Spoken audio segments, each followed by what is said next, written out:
यानी मैं उन्हें छेड़ता था स्कूल के अंदर। मैं कहता था वो मेरे से ऑटोग्राफ ले लो फिर मैं तुम्हें मिलूंगा नहीं। शोएब भाई जो है वो अभी तक उनके ऑपरेशन होते हैं, घुटनों के होते रहते हैं। बिल्कुल, अभी पिछले दिनों आपने तो उसकी स्पीड एंजॉय की है सिर्फ एक आदमी की, वो अभी तक आपकी इंजॉयमेंट की कीमत चुका रहा है। बिल्कुल, आप मुझे बस नौकरी दें, सैलरी मैं आपसे एक दिन ले लूंगा। मैंने परवेज रशीद साहब को कॉल किया तो शायद वो उस दिन कोई डिप्रेशन में थे या गुस्से में थे। उन्होंने मुझे डांट दिया। उन्होंने कहा यार तुम अपने आप को देखो, तुम्हारी हैसियत है नवाज शरीफ का इंटरव्यू करने वाली, फलां फलां औरत जो है वो इमरान रियाज की वाइफ है। तो मैं उनसे कई दफा दरखास्त कर चुका हूँ कि उन्हें मेरे तक पहुंचाया जाए। अच्छा, जबरदस्त। मैं आजकल एक रिसर्च कर रहा हूँ कि जो करप्ट आदमी होता है उसके अंदर कौन सी तब्दीलियां पैदा होती हैं उम्र के साथ साथ। इन्होंने मीटिंग की, उन्होंने कहा यार जिन्ने पर्चे ने ना ये सारे सेमिनार्स देने। हाँ जी। अब चोट खाए हुए हैं भाई। एक दोस्त को दफनाया भी है इसी लड़ाई में। यानी मेरे वकील ने अदालत में कहा था जज साहब को कि अगर ये गद्दार है ना तो आपने इसको फांसी से कम सजा नहीं देनी। बड़े एक सीनियर सहाफी हैं, उन्होंने मुझे ये बात बताई थी कि ये तब तक आप पे ट्रस्ट नहीं करेंगे जब तक कि आप इनसे कोई फायदा नहीं लेंगे। तो शहबाज शरीफ साहब तो पुराने दौर में प्रेस कॉन्फ्रेंस में आपका नाम भी लेते थे, फिर वो आपका नाम लेना छोड़ गए थे। देखिए इमरान खान डिफरेंट तो है, ये तो सबको पता है। नून लीग के खिलाफ आप स्टोरी करते हैं, उनके किसी बंदे के खिलाफ करें तो वो शिकवा और गिला करते हैं। मैंने नोट किया इमरान खान के खिलाफ आप जेन्युइन स्टोरी लेकर जाएं तो वो उस तरह नहीं करते। तो मैं वहां चला गया इमरान खान साहब के घर बनीगाला में, तो पूरी पीटीआई की जो क़यादत है ना वो सैरी करने के लिए गाड़ियों पे बैठ के तो मैरियट होटल आ गए। तो इमरान भाई, लोग आपके बारे में कहते हैं कि आप कोशिश करते हैं हर महीने 2 महीने बाद कि मैं बाहर चला जाऊं। जब मैं गिरफ्तार हुआ था तो उसके बाद मेरे डॉक्टर का ये मानना था कि आपको पॉइजन दिया गया है पाकिस्तान से बाहर। अब ये मैं आपके इसमें पहली मर्तबा बता रहा हूं। इवन एक पाकिस्तान के बहुत बड़े गुलकार हैं, उन्होंने मेरा हाथ पकड़ा और उन्होंने कहा यार आप खुदा का नाम लें यार, आपको कुछ समझ आ रही है क्या हो रहा है इस मुल्क के अंदर, आप चलें मेरे साथ। वो भी उसी प्लेन में थे, मुझे पकड़ के साथ लेकर गए। लेकिन मैं थोड़ा सा पहले खाना खाने एक जगह पे गया था, मैं भूखा घर आया हूँ, बाकी सबने खा लिया था। इकरार भाई के साथ आपका क्या मसला चलता रहा? अगर ये वो तजर्बा करेंगे तो इस वक्त मुल्क की हालत देख के इनको करना चाहिए। कोई ऐसी चीज नहीं है जिसमें आपको बहुत जरूरी है उसको गिरफ्तार करना। मैं कोई इमरान खान साहब के किसी उनके SOPs का पाबंद तो नहीं हूँ। अगर आप करवाएं इलेक्शन तो वन साइडेड है ना। अभी तो इमरान खान को तो ये इलेक्शन नहीं हरा सकते होते तो इलेक्शन में चले जाते। अस्सलाम वालेकुम जी, हाफिज अहमद पॉडकास्ट में फाइनली आज हमारे साथ मौजूद है इमरान रियाज खान भाई। इमरान भाई से मुलाकातें तो काफी रहती हैं, बैठते भी रहते हैं, पॉडकास्ट का टाइम मिलता रहा। आज करते हैं, कल फाइनली हमारे साथ है इमरान भाई। Thank you very much. बहुत शुक्रिया आप साहब, बड़ी मेहरबानी आपकी। आपने मुझे इस काबिल समझा कि मुझे आपने मदऊ किया अपने पॉडकास्ट पे, और मुझे ये एक्सपीरियंस पहले नहीं था। अभी आपने थोड़ा सा मुझे समझाया कि फर्क क्या है। टेक्निकली फर्क सिर्फ इस मशीन का है बस। जी, मशीन का एक्चुअली बातें वही होने वाली है। इमरान भाई, हम बाकी पॉलिटिक्स पे भी आएंगे, सारी चीजें पूछेंगे। मेरा बेसिकली पॉडकास्ट हमारी होती है कैंडिडेट गपशप, आपकी लाइफस्टाइल, आपकी फैमिली के बारे में, ये वो जो मर्जी पूछें। सबसे पहले तो मुझे ये बताएं कि आपने जब ये अपना कैरियर स्टार्ट किया था, आपने कभी सोचा था कि अल्लाह ताला आपको ये मकाम देगा, या ख्वाब देखा था, या एक गोल सेट किया था, या बगैर गोल के मिल गया ये सब? मैंने हमेशा बड़ा ख्वाब देखा था। अच्छा। अभी भी ऐसे ही करता हूँ मैं। मेरे पुराने दोस्त मिलते हैं स्कूल के, वो ये कहते हैं कि तू हमें कहता था ये बात। यानी मैं उन्हें छेड़ता था स्कूल के अंदर। मैं कहता था वो मेरे से ऑटोग्राफ ले लो फिर मैं तुम्हें मिलूंगा नहीं। वाह। ऐसे ही मैं छेड़ता था उन्हें। ठीक है। अपने दोस्तों को। ठीक है। और मैं बड़ा ख्वाब देखता हूँ शुरू से। मैं ये सोचता था कि मैं ये कर सकता हूँ। कभी मेरे दिमाग में ये नहीं आया कि ये वाली चीज मेरे से नहीं होगी। कभी मुझे ऐसा नहीं लगा कि ये वाली चीज मैं नहीं कर सकूंगा।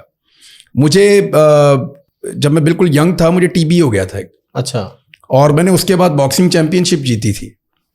यानी उसके बाद मुझे ऐसा लगा, हाँ, मुझे ऐसा लगा कि मुझे अब ये दोबारा अपनी फिटनेस का जो टेस्ट है वो यही होगा कि मुझे बॉक्सिंग चैंपियनशिप दोबारा जीतनी है। तो जीता तो नहीं, सेकंड आया था, लेकिन मैं बेस्ट लूजर था। ठीक ठाक मार खा के भी मैं वहां खड़ा रहा। तो वो मुझे कभी नहीं ऐसा लगा कि ये काम आप नहीं कर सकते। आपके अंदर होना चाहिए कि आप कर सकते हैं, देन आप कर सकते हैं। तो मुझे हमेशा से लगता था कि मैं कर लूंगा। अभी भी मुझे लगता है, जो मेरे अंदर गोल्स हैं मुझे लगता है कि मैं वो करूंगा। यानी आप कहना भी लोगों को यही चाहेंगे कि ख्वाब बड़े देखने चाहिए, फिर आप वहां पे पहुंचे। बड़े ख्वाब देखो, अपने आप को पहचानो। मैं एक फोटो की बात करता हूं, अगर वो फोटो आप लोगों को मिले तो वो दिखाइएगा। शोएब अख्तर की जी वीडियो है छोटी सी, जहां वो आंखें बंद करके थोड़ा सा अपने आप को पहचानने की कोशिश कर रहे हैं। मैंने थोड़े दिन पहले वो ट्वीट भी की है। अच्छा। कि ये वो लम्हा है जिसमें आदमी अपने आप को पहचानता है कि वो एक्चुअली है क्या, और फिर वो एक ही था। यानी उसने अपने आप को साबित किया कि मैं एक ही हूं, मेरे मुकाबले का दूसरा कोई नहीं है पूरी दुनिया में। और उसने आज तक उसका रिकॉर्ड नहीं टूट रहा। बिल्कुल। तो देखें, हैंडीकैप था, उसकी टांगों में प्रॉब्लम था। बिल्कुल। शोएब भाई जो है वो अभी तक उनके ऑपरेशन होते हैं, घुटनों के होते रहते हैं। बिल्कुल, अभी पिछले दिनों आपने तो उसकी स्पीड एंजॉय की है सिर्फ एक आदमी की, वो अभी तक आपकी इंजॉयमेंट की कीमत चुका रहा है। बिल्कुल। अभी तक। बिल्कुल। तो उसने ये तय कर लिया था मैं ये कर सकता हूं और मुझसे ये होगा, और उसने फिर करके दिखाया, दुनिया ने देखा। तो इसी तरह यानी आपका एटीट्यूड होता है या आपके अंदर की सोच होती है जो आपको बड़ा बनाती है। मिसाल के तौर पे मैं बच्चों को ये सिखाता हूं कि जंगल में सबसे बड़ा कौन, तो बच्चे बोलते हैं हाथी। जंगल में सबसे मोटा कौन, तो वो कहते हैं हाथी। और जंगल में सबसे लंबा कौन, तो वो कहते हैं कि जिराफ। जंगल में सबसे तेज कौन, तो वो बोलते हैं तेंदुआ है, चीता है, वो बहुत तेज है, हिरन है, वो भी बहुत तेज है। बिल्कुल। तो जंगल में सबसे खौफनाक नाखून किसके हैं, तो वो रीछ के हैं, बहुत बड़े बड़े होते हैं। गैंडा जो है उसकी टक्कर सबसे ज्यादा है। लेकिन जंगल का राजा कौन है, वो शेर ही है। वो शेर है। वो क्यों है पता है? ना उसकी रफ्तार सबसे ज्यादा है, ना उसका वजन सबसे ज्यादा है, ना उसका कद सबसे ज्यादा है, वो किसी चीज में भी नंबर 1 नहीं है। बिल्कुल। लेकिन वो अंदर से शेर है, अंदर से शेर। उसका एटीट्यूड राजे वाला है, उसको पता है कि वो राजा है। तो अपना एटीट्यूड पैदा करें। You can do this, out of the box जाए, चीजों को करें। अब सब आपको बता रहा हूं मैं, आपने यही तो किया है। मैं अल्हम्दुलिल्लाह बिल्कुल, आपने यही तो किया मुझे अच्छी तरह। बिल्कुल आपने ऐसा ही किया। आपने पहचाना अपने आप को और आपने कहा ये बाहर मैं निकल के ये चीजें कर सकता हूं। आपने नई चीजें ट्राई की, उन्हें इंट्रोड्यूस किया और अल्हम्दुलिल्लाह आपने कामयाबी हासिल की है। तो मैं बच्चों को यही कहता हूं कि राजे जैसा एटीट्यूड अपने अंदर डेवलप करो। जो आप अपने आप को सोचेंगे उसी तरफ को आप चलेंगे। तो इमरान भाई, आए किस तरह से आप इस तरफ फील्ड में कैसे आए थे? एक रिपोर्टर से आपने लाइफ स्टार्ट की, रिपोर्टिंग में कैसे आए? वो आपका प्लान था कि आपने इसी फील्ड में आना है? फिर कैसे चलते फिर एंकरिंग में, और फिर पहला प्रोग्राम कब रिकॉर्ड हुआ, कहाँ हुआ, किसने किया? कोई यादें हमारे साथ शेयर करें। अब सब मैंने पहली दफा जिंदगी में टेलीविजन को ज्यादा पता कब देखा, उस वक्त कामरान खान साहब जो हैं वो तज्जिया कर रहे थे जियो पे। उस वक्त मैंने पहली दफा टेलीविजन को बहुत ज्यादा देखा। फिर मैंने कुछ और सहाफियों को देखा कवरेज करते हुए, चीजें बताते हुए। परवेज मुशर्रफ का मार्शल लॉ था, सहाफियों के लिए बीच में मुश्किलात भी आ रही थी। मैं इन चीजों को देख रहा था और उस वक्त मेरी एजुकेशन मुकम्मल हो रही थी। मैंने ग्रेजुएशन कर ली थी, मैं लॉ कर रहा था और साथ में मैं एक अमेरिकन मल्टीनेशनल कंपनी है ह्यूलेट पैकर्ड HP, मैं उसमें जॉब करता था। ठीक। और मुझे अमेरिका भी जाना था बाद में। ठीक है। उसके जो बिजनेस डेवलपमेंट मैनेजर थे एशिया रीजन के लिए, जी, मैं उनके साथ था। अच्छा। उनको असिस्ट कर रहा था। ठीक है। तो ये बड़ी तगड़ी जॉब थी और मुझे बड़ी अच्छी तनख्वाह उस वक्त 2005-06 में मिल रही थी। और लेकिन मुझे ऐसा लगा कि यहाँ पे तो सिर्फ जिंदगी गुजर जाएगी, अपने लिए जिंदगी गुजारा हो जाएगा। गुजारने का नाम थोड़ी है, जिंदगी को तो जीना चाहिए। तो मैं जिंदगी गुजार रहा था। जिंदगी जीने के लिए मैंने सोचा मैं क्या करूं। तो मेरे ज़हन में 2, 3, 4 ऑप्शंस थी। उनमें ये एक ऑप्शन मेरे दिमाग में आई कि मुझे जर्नलिस्ट बनना चाहिए। ठीक है। यानी मैं अगर हूं तो मेरे होने से फर्क पड़ना चाहिए, मैं अगर नहीं हूं तो मेरे नहीं होने से भी फर्क पड़ना चाहिए, पता चलना चाहिए कि कोई है या कोई नहीं है। हाँ, यानी आपकी मौजूदगी और आपकी गैर मौजूदगी, इससे लोगों को फर्क पड़ना चाहिए। आपको एक ऐसा पुर्जा होना चाहिए जिसको बाद में मिस किया जाए। तो ये चीजें मुझे बार बार मेरे अंदर से, मुझे ये चीज तंग करती थी, कहती थी। मैंने अप्लाई करना शुरू किया टीवी चैनल्स के अंदर नौकरी के लिए। बहुत सारी जगहों पे अप्लाई किया, मुझे नौकरी मिलती नहीं थी। सिंपल एक ग्रेजुएट आदमी, इसको कौन नौकरी देगा। मैंने मैस कम्युनिकेशन भी नहीं किया हुआ था उस वक्त। बाद में किया मैंने। ठीक है। बाद में किया मैंने, नौकरी के दौरान किया मैंने। तो मैंने अपने एक भाई के साथ मिलकर एक वीडियो रिकॉर्ड की। हैंडी कैम होता था उस दौर के अंदर, जो शादियों में भी लोग ले जाते थे। उसके ऊपर एक वीडियो रिकॉर्ड की, कैसेट होती थी उसमें छोटी सी। 2006 में गालिबन। वो वीडियो रिकॉर्ड करने के बाद मैं उसको शादी की जो फिल्में एडिट करते थे उनके पास ले गया। ठीक है। वो आपने देखा होगा ना, कई दुकानों पे लिखा होता है यहाँ शादी ब्याह की फिल्मों का काम तसल्ली बख्श किया जाता है। जी। वहां मैं ले गया। अच्छा। उन्हें मैंने कहा जी इसको एडिट करके दें। ठीक है। एडिट का मुझे वर्ड नहीं पता था। अच्छा। मैंने उन्हें कहा जी इसको ठीक करके दें, इसमें बहुत सारी फालतू चीजें हैं। ठीक है। उसमें उन्होंने, वो एक लड़का था, उसने मुझे वो एडिट करके दे दिया। वो फिर एक सीडी के अंदर उसको हमने कन्वर्ट कर लिया। ठीक है। फिर मैंने उस सीडी को हॉल रोड से जाके बहुत सारी सीडीज बनवाई। ठीक है। वो मैंने मुख्तलिफ टीवी चैनल्स के अंदर डाली कि जनाब ये मेरी रिपोर्टिंग है और ये मैंने प्रोग्राम किया हुआ है। गालिबन वो था कोई 20-22 मिनट का। अच्छा। और वो मैंने ट्रैफिक के मसाइल के ऊपर किया था। बड़ा इंटरेस्टिंग है, यानी आपने रिपोर्टिंग की जॉब के लिए पहले पूरा खर्चा किया, वीडियो, फिर सीढ़ियां जाके तकसीम की, सबको मैंने दी ना। अच्छा। और वो मुझे कोई बुला लेता था लेकिन रखता कोई नहीं था। उन दिनों में एक्सप्रेस न्यूज़ की लॉन्चिंग हो रही थी। इन्होंने एक इश्तिहार लगाया गवर्नमेंट कॉलेज यूनिवर्सिटी में। मेरे दोस्त का फ़ोन आया, उसने मुझे कहा, वो वहाँ पढ़ता था, उसने कहा यार इधर इश्तिहार लगा हुआ है और ये कोई चैनल आ रहा है, तो तू मुझे बार बार कह रहा था, तो मैं इसमें अप्लाई कर दूं तेरा? तो मैंने कहा जी बिल्कुल कर दें आप। उसने मुझे अप्लाई कर दिया वहाँ पे। इन्होंने मुझे इंटरव्यू के लिए कॉल कर दिया, बुलवा लिया। मैंने सीडी उनको दिखाई तो सुल्तान लखानी साहब थे, उनकी थोड़ी सी दिलचस्पी मुझे नज़र आई इसमें। उन्होंने अपने लैपटॉप में डाला, उसको खोला, वो चल गई, वो देखते रहे कैसे एडिट की, किसने बनाई, क्या करना चाहते हैं आप। तो बहरहाल मुझे वो नौकरी मिल गई 4 गुना कम सैलरी पे, जो आप बीडी टीम में ले रहे थे। हाँ, जो मैं एचपी में ले रहा था, एचपी कंपनी में, उससे 4 गुना कम सैलरी पे मुझे वो नौकरी मिल गई। बल्कि उन्होंने पूछा कि जहाँ आप काम कर रहे हैं वो आप क्या सैलरी ले रहे हैं? तो मैंने कहा सर वो छोड़ दें आप, मुझे पता है आप मुझे वो पैसे नहीं देंगे, आप मुझे बस नौकरी दें, सैलरी मैं आपसे एक दिन ले लूंगा। अच्छा। तो उन्होंने मुझे कहा कि आपने मैस कम्युनिकेशन नहीं किया हुआ, ये जो बाहर बैठे हुए हैं बाकी इन्होंने मैस कॉम किया हुआ है, तो हम उनको छोड़ के आपको क्यों रखें? तो मैंने उन्हें कहा जी जहां पे आपके ये मैस कॉम वाले लोग आपको बोलेंगे कि हम नहीं जाते, उन दिनों में दहशतगर्दी बहुत ज्यादा थी, बिल्कुल, मैंने कहा जी वहां आप मुझे बोलिएगा, मैं चला जाऊंगा। ठीक है, श्योर, मैंने कहा जी बिल्कुल। मेरा 3 दफा इंटरव्यू हुआ और उन्होंने मुझे तजर्बाती बुनियादों पे हायर कर लिया। ठीक है, ये है जी स्टार्ट। ठीक हो गया। और इसके बाद फिर एंकरिंग में कैसे आए? ये तो रिपोर्टिंग का आपका करियर था। मुझे एक दिन एक्चुअली मैं जब आया तो मैं थोड़ा शुरू से ऐसे ही सोचता था, आउट ऑफ द बॉक्स। कभी ये कवरेज कर ली, कोई नई चीज़ निकाल ली, पॉलिटिकल बीट्स मुझे मिल गई, तो पीएमएलएन को भी मैं करता था, पंजाब गवर्नमेंट को भी करता था, और बहुत सारी ऐसी चीज़ें मेरे पास थी। तो मैं काम कर रहा था और उस वक्त नवाज शरीफ का इंटरव्यू करना एक बहुत बड़ी बात होती थी। नवाज शरीफ साहब बाहर से नए नए आए हुए थे, ये फरमाइशी इंटरव्यूज देते थे लोगों को। और मैंने कई दफ़ा परवेज रशीद साहब से कहा कि जी मुझे नवाज शरीफ का इंटरव्यू करवा के दें। अच्छा। उन्होंने कहा जी मैं ज़रूर करवा के दूंगा, बेफिक्र हो जाए आप। ठीक है। मैंने कहा जी खड़े खड़े 2-3 सवालात मैं पूछूंगा, वो जवाब देंगे। ठीक है। तो एक रिपोर्टर की ये कामयाबी होती है कि वो बातचीत कर ले, सवालात पूछे लीडर से, वो जवाब दे और वो जाके ऑन एयर जाए। तो उस वक्त ये बहुत बड़ी बात थी, 2008 में 2009 में ये बहुत बड़ी बात होती थी कि आप टीवी पे खुद दिखाई दे रहे हैं। ठीक है। वरना टेलीविजन के ऊपर आना इतना अब तो बहुत इजी हो गया ना, सोशल मीडिया ये वो सब। बिल्कुल, तब ये नहीं था, इससे 14-15 साल पहले ऐसे नहीं था। बिल्कुल। तो परवेज रशीद साहब ने मेरे से प्रॉमिस तो किया, लेकिन मुझे मौका नहीं देकर दिया। मैं उन्हें अक्सर याद करवाता रहता था। एक दिन जियो के एक रिपोर्टर हैं, वो कि हामिद मीर साहब के साथ गए इंटरव्यू करने के लिए। हामिद मीर साहब ने इंटरव्यू करना था नवाज शरीफ का। ठीक है। तो उन्होंने कोई तरला मिन्नत किया, तो नवाज शरीफ साहब ने उनको खड़े खड़े 2 सवालों के जवाब उन रिपोर्टर हैं उनको भी दे दिए। ठीक है। मैंने वो क्लिप देखा, मैंने कहा जी प्रॉमिस तो मेरे से किया हुआ था इन्होंने, और इनका इंटरव्यू हो गया। मैं एक्सप्रेस में था, वो जियो में थे। मैंने परवेज रशीद साहब को कॉल किया तो शायद वो उस दिन कोई डिप्रेशन में थे या गुस्से में थे। उन्होंने मुझे डांट दिया। अच्छा। उन्होंने कहा यार तुम अपने आप को देखो, तुम्हारी हैसियत है नवाज शरीफ का इंटरव्यू करने वाली। अच्छा। हाँ जी। और उन्होंने मुझे कहा कि तुम्हारी हैसियत नहीं है कि तुम नवाज शरीफ का इंटरव्यू करो।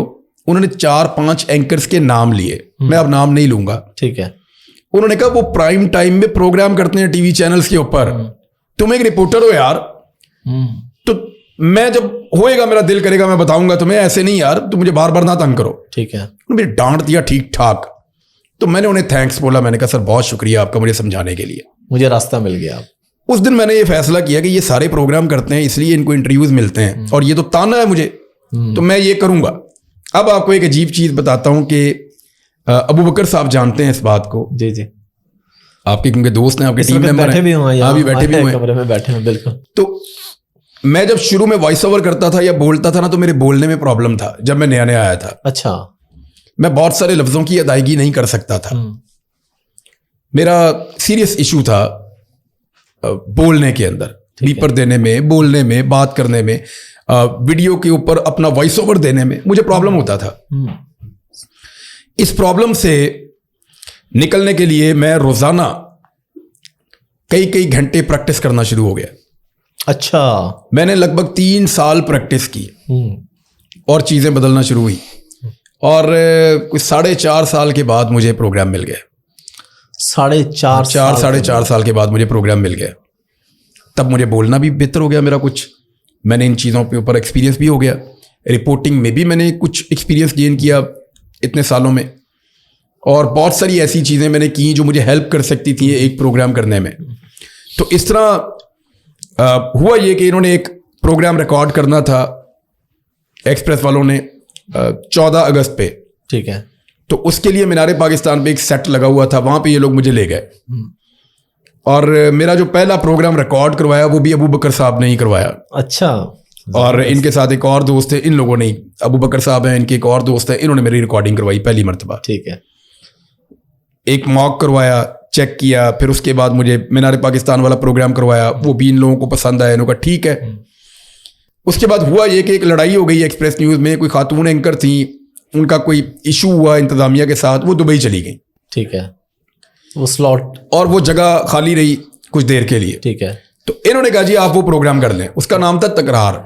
ठीक है। वो अभी शुरू ही हुआ था। मैंने वो प्रोग्राम किया तो वो क्लिक हो गया, लोगों को पसंद आया। वो कोई रेटिंग वेटिंग का होता था इनका, वो भी वो बहुत अच्छी आ गई।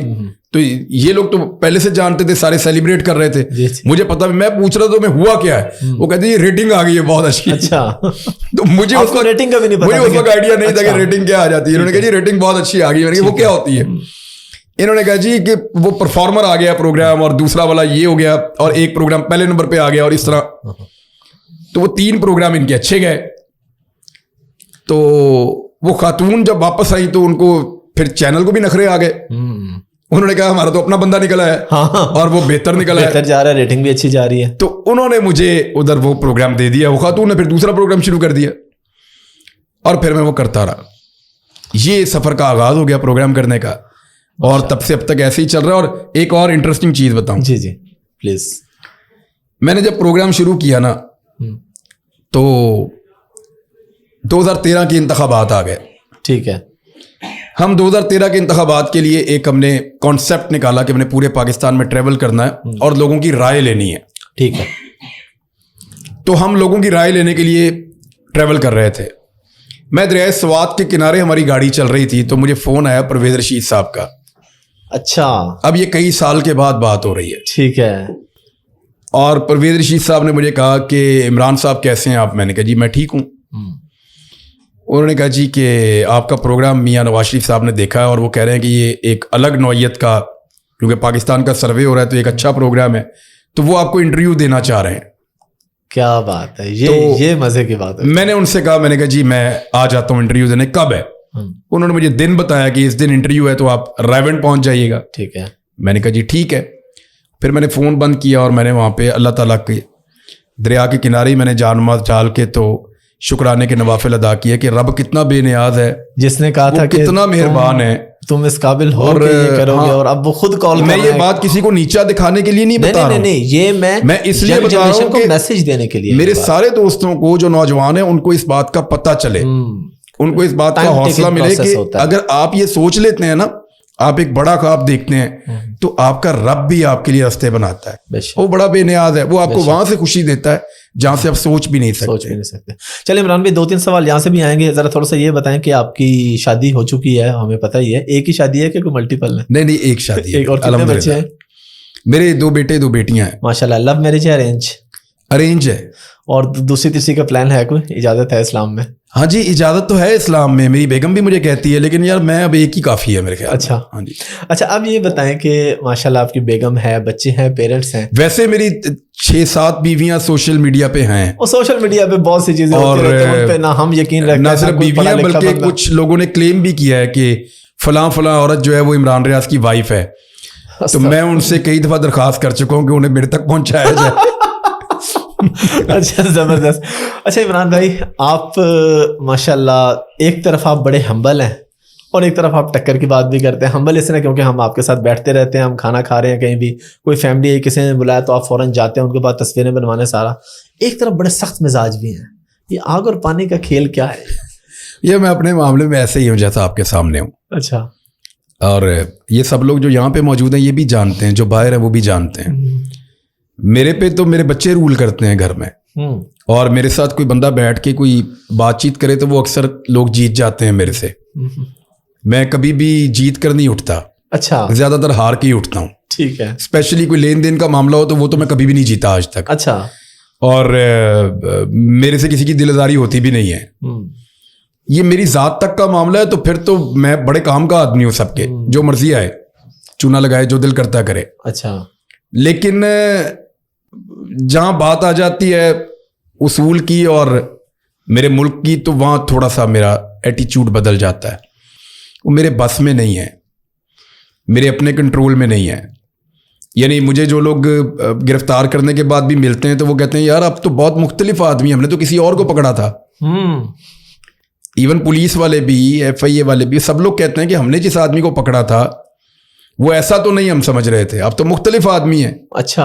हाँ, और सख्ती करने के बाद भी मैं उसी तरह का हूं, ना करें तब भी उसी तरह का हूं। तो वो एक्चुअली जो उसूल है उसके ऊपर आपको रुकना पड़ता है। देखें,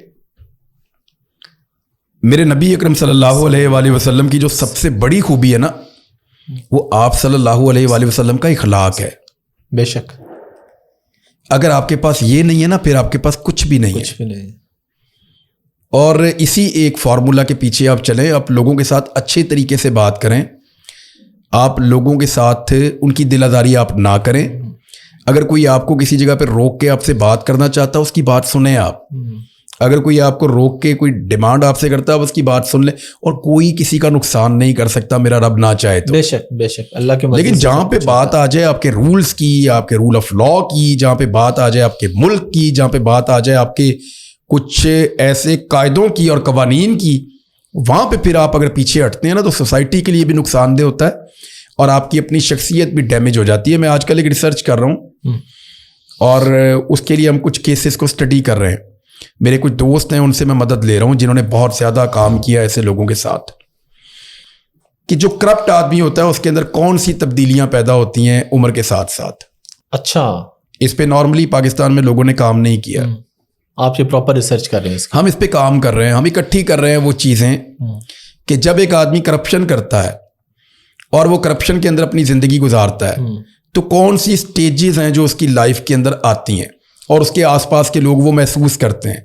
अब वो खुद तो कभी नहीं बताएगा कि मेरे अंदर ये हुआ, बिल्कुल बिल्कुल, लेकिन उसके आसपास के लोग, मैंने काफ़ी सारे लोगों से इंटरव्यूज़ करना शुरू किए हैं, बातचीत में कर रहा हूँ। मुझे आप ये बताएं, आप उनके साथ रहे, आपने क्या नोट किया, स्पेशली जो ब्यूरोक्रेसी है। आपको पता है बड़े खौफनाक इम्पैक्ट होते हैं उस आदमी की अपनी शख्सियत पे। मैं बात उसके असरात मुल्क के ऊपर, इदारे के ऊपर, लोगों के ऊपर वो नहीं कर रहा, और उसके अपने साथ वो क्या जुल्म करता है जब वो करप्शन करता है, उसके बारे में ये कभी कोई सोचता ही नहीं है। ये लोग बहुत बुरी तरह डैमेज हो जाते हैं क्योंकि ये अपने बुनियादी रूल्स को तोड़ देते हैं। तो इसलिए अपने आप को भी बचाएं और अपने लोगों को भी बचाएं, मुआशरे को भी बचाएं। अच्छा इमरान भाई, हम आमतौर पे देखते हैं कि जब भी आप किसी सेमिनार वगैरह में जाते हैं ना, या कहीं, तो उसके बाद आप जो है ना वो ज़ेर-ए-आताब आ जाते हैं। जैसे डिजिटल मीडिया सोसाइटी का इवेंट था नईम साकिब साहब का, वहाँ भी आप स्टेज पे रोस्टम पे जाके आपका एक वो चीज़ ही और हो जाती है, आप फिर इतना बोल जाते हैं कि बाद में फिर आप, तो ये क्या वजह है? आप स्टेज पे जाके भी थोड़ा इधर आफ्ताब चौधरी साहब हैं जी जी, इन्होंने सबने बैठ के उस दिन रात को एक मीटिंग की, जब ये आखिरी दफ़ा मैं गिरफ्तार होकर वापस आया। जी जी, इन्होंने मीटिंग की, उन्होंने कहा यार जिन्ने पर्चे ने ना ये सारे सेमिनार्स थे। हाँ जी। और उसमें इन्होंने एक तजवीज़ ये दी कि जब इमरान रियाज बैठ के बात कर रहा होता है तो वो काफ़ी कंट्रोल्ड होता है, लेकिन जब वो खड़ा होकर बात करता है, अच्छा मैं बात खड़ा होकर भी यही करता हूँ। आपको पता है मेरे किसी एक जुमले में कानून की खिलाफ वर्जी नहीं है। वहां पे जो मैं बात कर रहा हूँ, किसी एक जगह पे कोई फौजदारी मुकदमा नहीं बनता है। सिर्फ वो जो मेरा बोलने का अंदाज है ना, जी जी, वो शायद इरिटेट करता है मेरे दोस्तों को, उनको बुरा लगता है कि यार ऐसे कैसे मुखातिब हो सकता है ये। अब चोट खाए हुए हैं भाई, एक दोस्त को दफनाया भी है इसी लड़ाई में, मैंने भी आना है उस तरफ भी, और इसी सारी चीज के अंदर बहुत सारी तकलीफें अपने ऊपर उठाई हैं। मैं क्यों बताऊं लोगों को कि मेरे साथ क्या कुछ हुआ है? मैं अगर तफसीलात बताऊं ना तो मैं एक किताब लिख सकता हूं कि इस 10 महीने में मैंने और मेरे खानदान ने क्या कुछ बर्दाश्त किया है।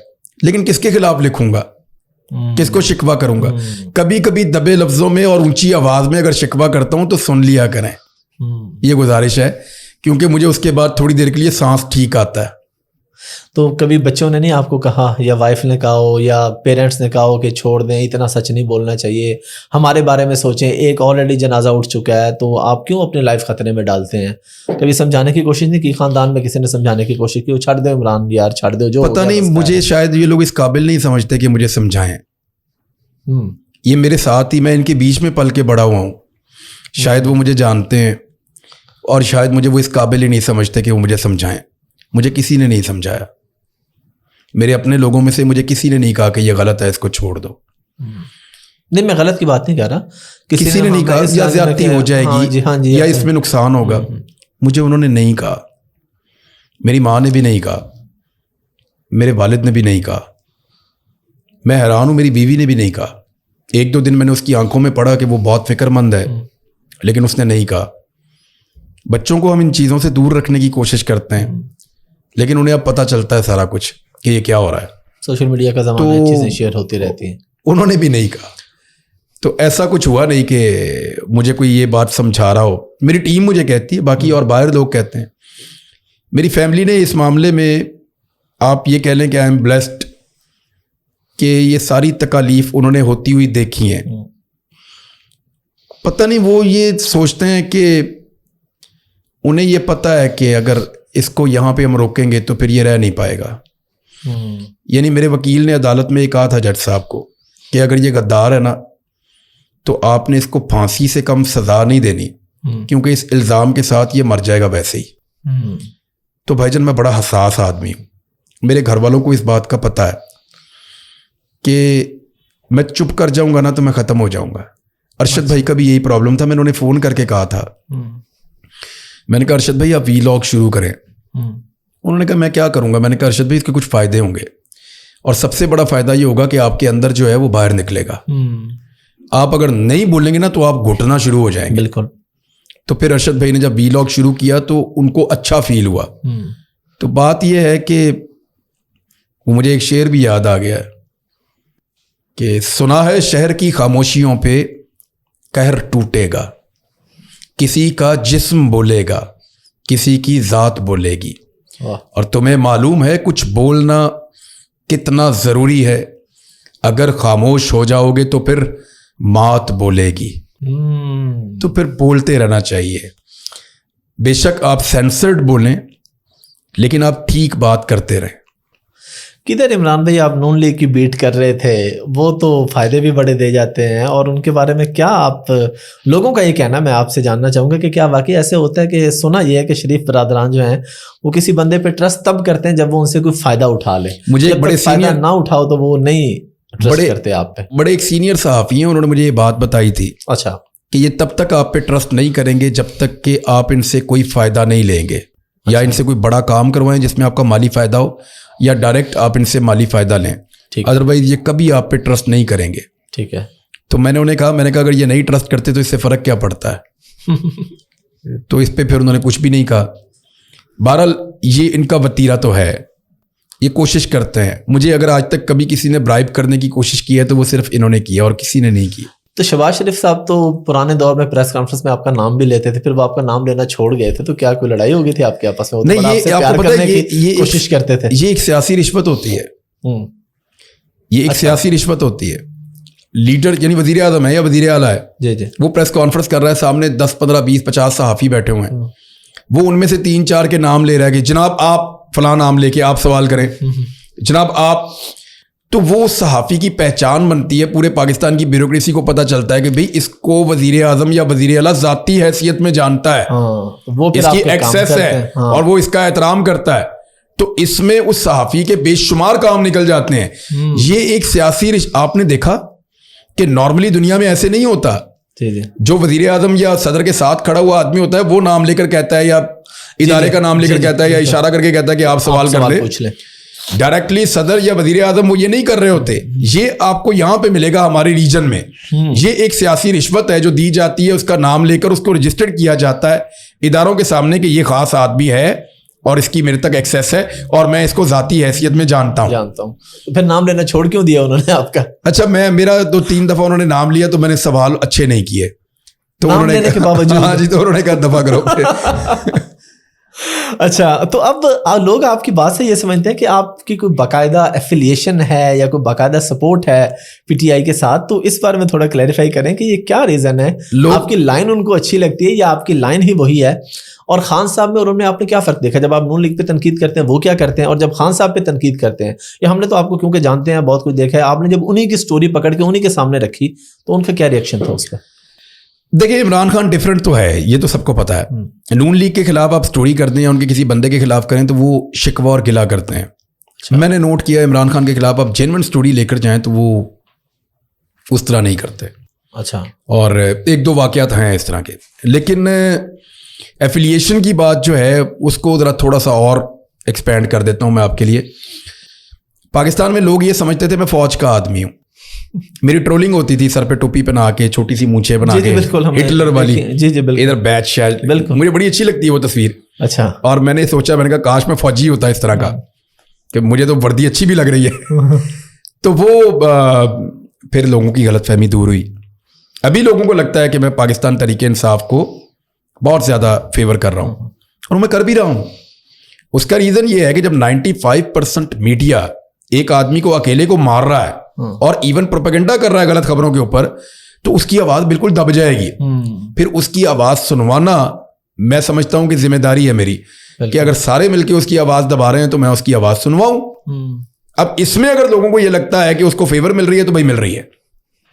अभी तो मैं पीटीआई वालों को सूट कर रहा हूँ बहुत ज़्यादा, तो लेट देम एंजॉय। तो कभी पीटीआई की तरफ से भी ऐसी ऑफर्स होती है जैसे दूसरी तरफ से, कोई गाड़ी, कोई घर दे दें? यार वो चाय नहीं पूछते, चाय के साथ बिस्किट नहीं पूछते। अच्छा।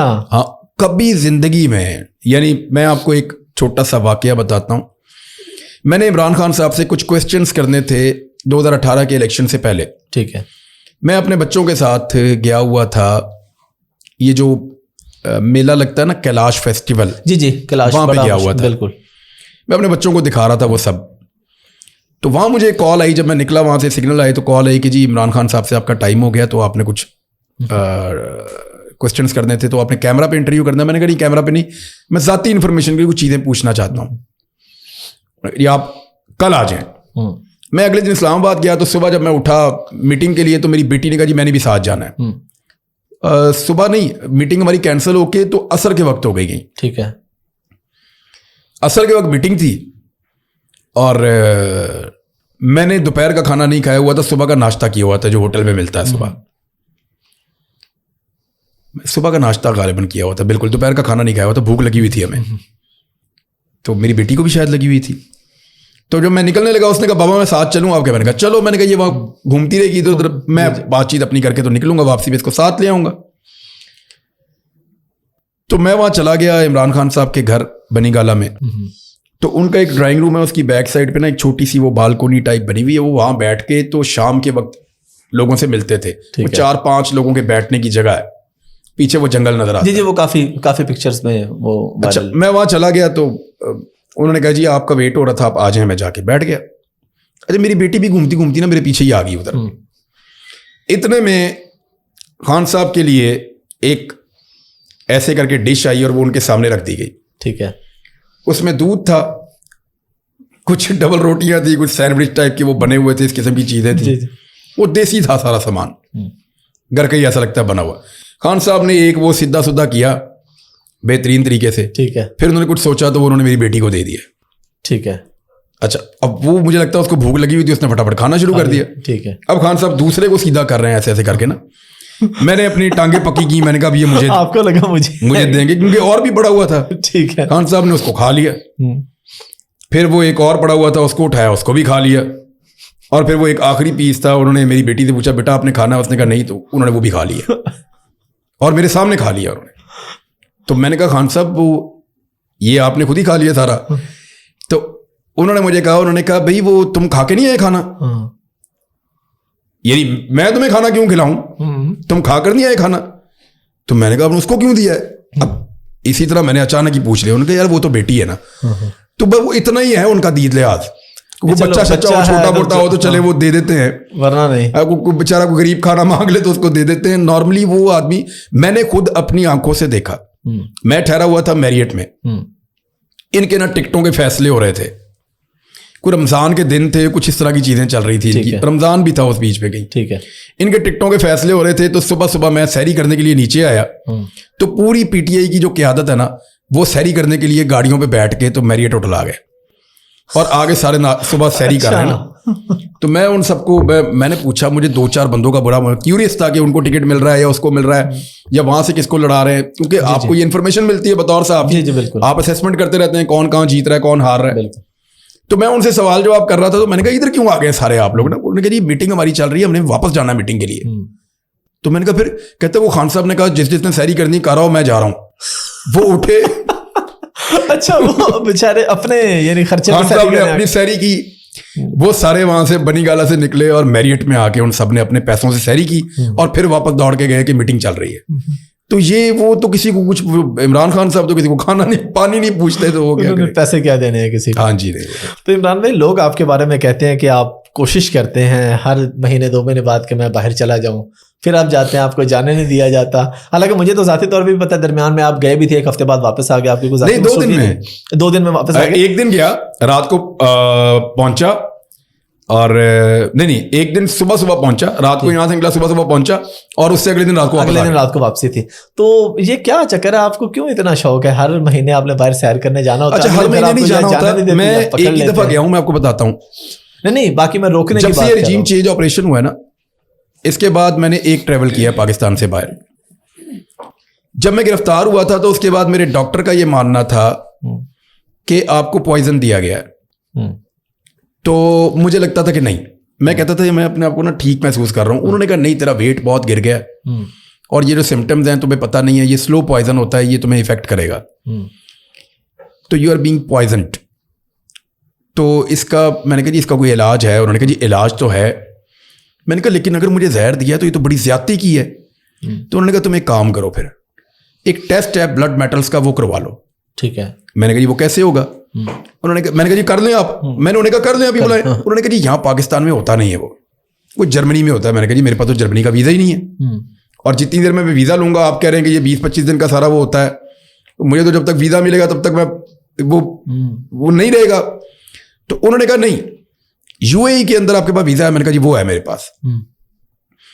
और उन्होंने कहा कि आप चले जाओ यूएई, वहां पे जर्मनी की लैब जो है उसका एक ब्रांच है। जी, बहुत सारे सऊदी जर्मन और जर्मन हॉस्पिटल दुबई में। उन्होंने कहा कि वो आपका ये इसका ले लेंगे सैंपल और वो आपको ब्लड मेटल्स का टेस्ट कर देंगे, मुझे 100% कंफर्म हो जाएगा कि आपको जहर दिया या नहीं दिया, और अगर दिया है ना तो इसकी बुनियाद पे आप कल को मुकदमा भी कर सकते हैं। ठीक है। तो मैंने कहा ये तो बड़ी अच्छी बात है, अगर तो इन्होंने मुझे जहर दिया तो इनके ऊपर मुकदमा होना चाहिए। उसी डॉक्टर ने वहीं बैठे बैठे मेरी अपॉइंटमेंट ली। ठीक है। और मेरा टिकट भी बुक किया। ठीक है। दोनों चीजें उन्होंने डॉक्टर साहब ने खुद करके दी। ठीक है। कि अब तू निकल आज रात को। ठीक है। मैं चला गया एयरपोर्ट, वहां जाके पता चला मेरा नाम ECL में, वो पासपोर्ट कंट्रोल लिस्ट में। जी जी बिल्कुल। उन्होंने मुझे रोक लिया। मैंने कहा जी टेस्ट करवा के अभी वापस आ जाऊंगा, आप मुझे क्यों रोक रहे हैं ना? उन्होंने कहा जी बात सुने, बात यह है कि अब आपका नाम इसके अंदर है, आप मुल्क से बाहर नहीं जा सकते।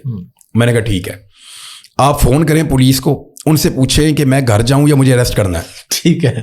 उन्होंने पुलिस को फोन किया, पुलिस वाले सोए हुए थे, उनको उठाया, उन्होंने DPO को उठाया, उन्होंने पूछा, उन्होंने कहा भाई इसको घर जाने दो। अच्छा। तो मैं उस दिन घर वापस चला गया। घर वापस जाके मैंने बताया, मैंने कहा जनाब मैं ट्रैवल नहीं कर सकता, मेरा नाम जो है वो पासपोर्ट कंट्रोल लिस्ट के अंदर है। ठीक हो गया। कुछ अरसे के बाद जब अरशद भाई की शहादत हुई, उसके कुछ दिनों के बाद पाकिस्तान से बाहर, अब ये मैं आपके इसमें पहली मर्तबा बता रहा हूं, मैंने पहले यही बात की है, अगर किसी जगह पे की है, कि मैं अपने काम से गया था।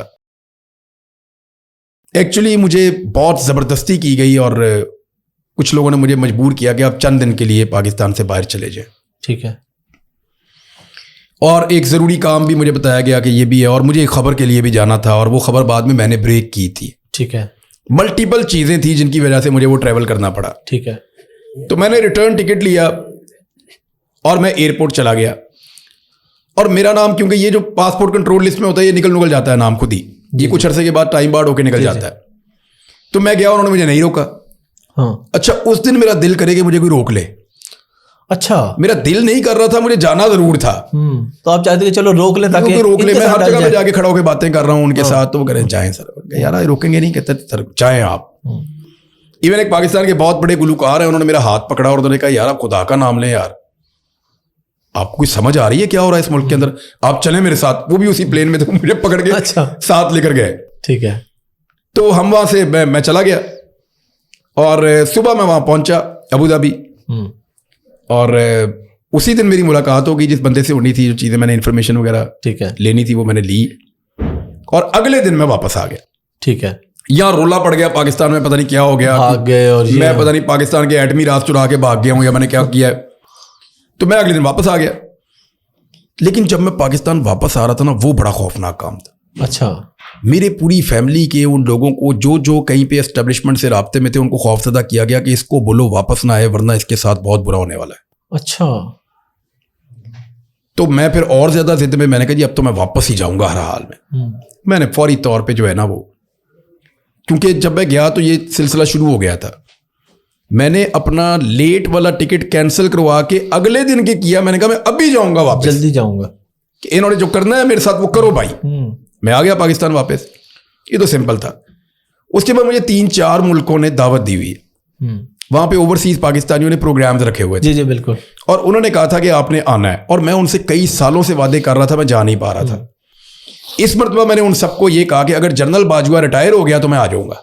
अच्छा। क्योंकि जनरल बाजवा की एक्सटेंशन हुई तो मैं मुल्क से नहीं आऊंगा, मैं फिर यहाँ पे रहूंगा। मैं देखता हूँ कितना जुल्म करना है, कितना कुछ इन लोगों ने करना है, जो भी करना है वो देख लेते हैं।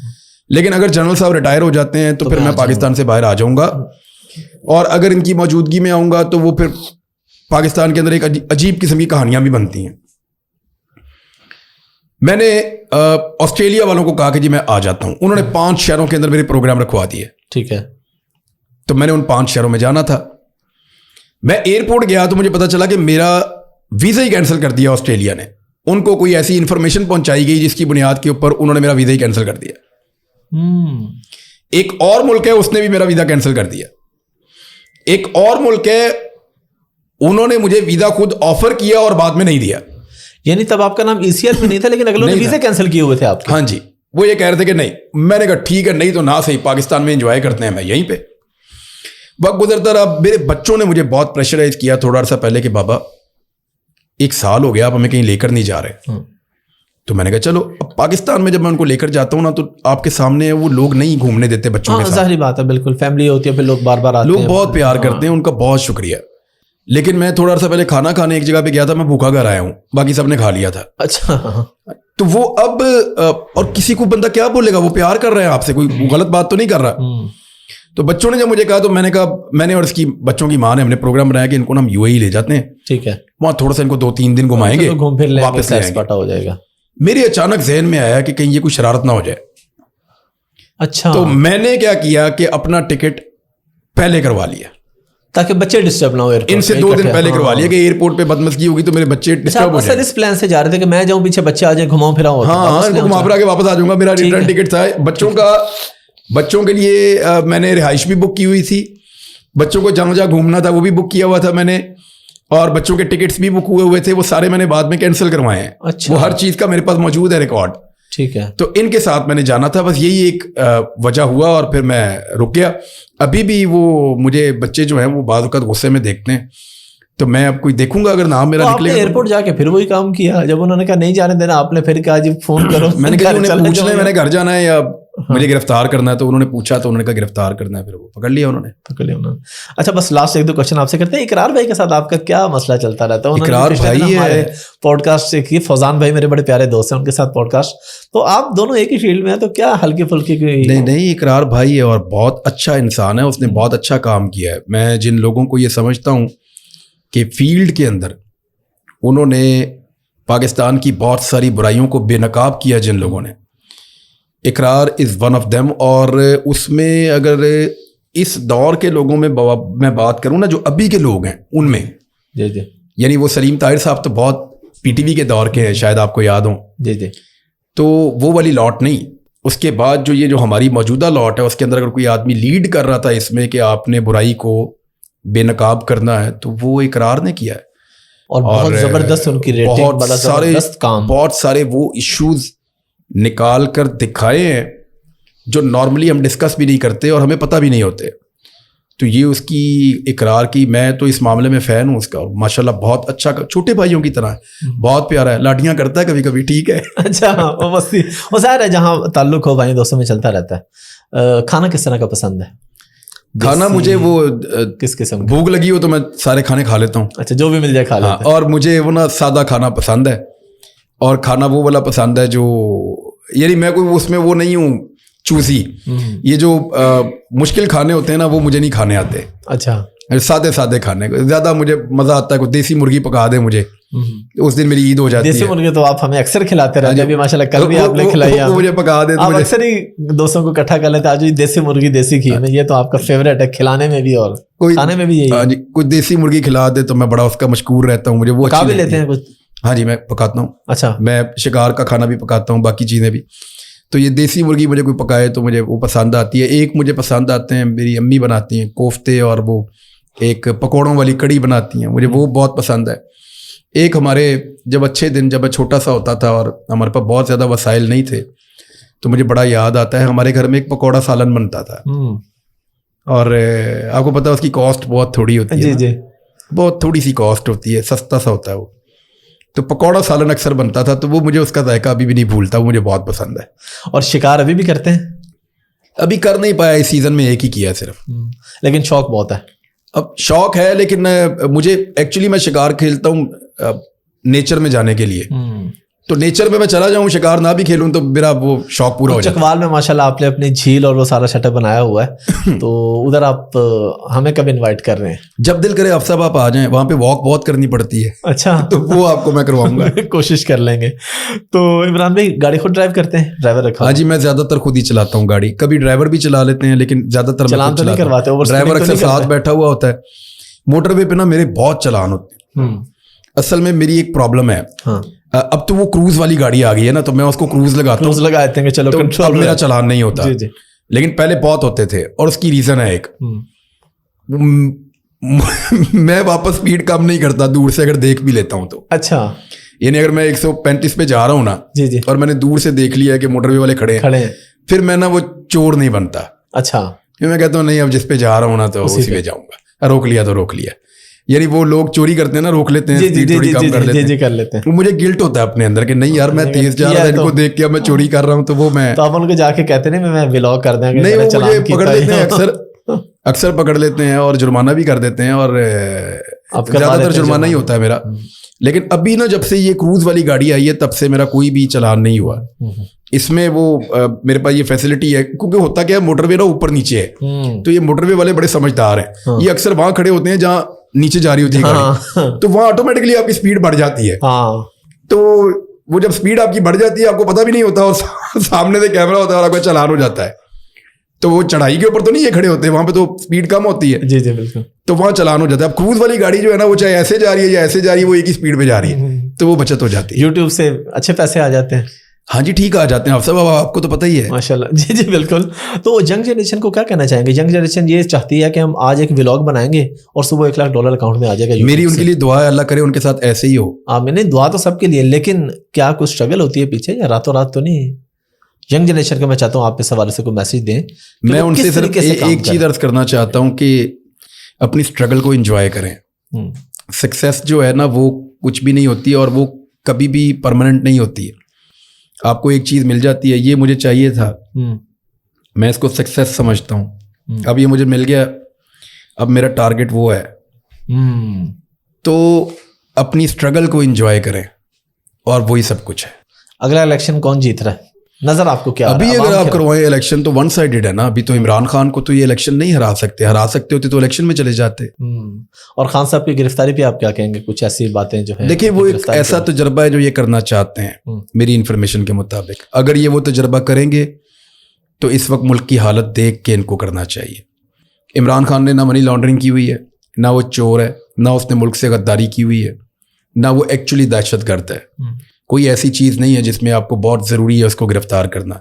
लेकिन फिर भी आपने शौक पूरा करना है, तो आपने पहले भी किया, आप दोबारा कर लें, इससे उसको तो फ़ायदा ही होगा। बिल्कुल। लास्ट जो आपकी खान साहब से मुलाकात थी, आपने उसको कुछ बताया, एक दोस्त सहाफ़ी के साथ गए हुए थे, तो बड़ी तकलीफ में थे, आपने बताया कि बार बार वो को हाथ लगा रहे थे। कुछ अर्सा पहले की बात है। जी जी। कुछ अर्सा पहले की बात है और उनको बड़ी शदीद पेन थी, मैंने अपने वीलॉग में जिक्र भी किया था, लेकिन उन्होंने काफ़ी पेन बर्दाश्त की है। अब तो उनका काफ़ी बेहतर हालात हैं, अब तो वो थोड़ी थोड़ी वॉक भी करते हैं, चलते फिरते हैं थोड़ा सा अपने घर के अंदर, धूप में आकर भी बैठते हैं बाहर। एक आधी मुलाकात सहाफ़ियों के साथ वहाँ बाहर भी हुई है हमारी। तो अब तो उनकी वो वाली तकलीफ़ नहीं है, लेकिन बड़ी शदीद तकलीफ़ उन्होंने बर्दाश्त की है। और अच्छी बात यह है कि ये आदमी पाकिस्तान को छोड़कर भागा नहीं, यहीं पर रहा। मुन्ना सिलाई के हवाले से आपने जो बात की थी उस पर खान साहब ने शिकवा नहीं किया कि यार नहीं, क्यों करेंगे शिकवा, वो मेरी बात है। मैं कोई इमरान खान साहब के किसी उनके SOPs का पाबंद तो नहीं हूँ, या मैं उनके जो उनका डिसिप्लिन है मैं उसके अंडर आता ही नहीं हूँ। मेरा जो दिल करेगा वो करूँगा। अच्छा, आप अपनी बात करते हैं, PTI को वैसे पसंद आ जाती है आपकी बात? देखिए, बात ये है कि अगर नहीं पसंद आती तो भाई मेरा क्या कसूर है इसमें। चले इमरान भाई, बहुत शुक्रिया, बड़ा मजा आया। बहुत शुक्रिया हाफिज साहब, जज़ाकल्लाह, आपने टाइम दिया, बड़ी मेहरबानी sir. Thank you very much, thank you.